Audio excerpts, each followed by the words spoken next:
আমাদের দেশে শিক্ষার অবস্থা শোচনীয়। তাই গার্জেনেরা মেয়েদের প্রাইভেট স্কুল বা কলেজে টাকা খরচ করে পড়তে পাঠান, সেখানেও নিরাপত্তার অভাব। স্বামী চৈতন্য নিত্যানন্দা গেরুয়া পোশাকধারী ভণ্ড বাবার বিরুদ্ধে মহিলা নিগ্রহের অভিযোগ, তাও মোদিজির নাকের ডগায়।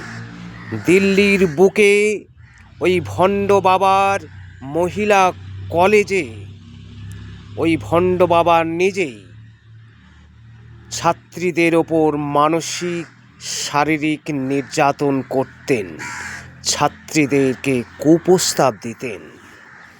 এই ভণ্ডামি ফাঁস হয়ে যাওয়ার ফলে ওই ভণ্ড বাবা এখন পলাতক।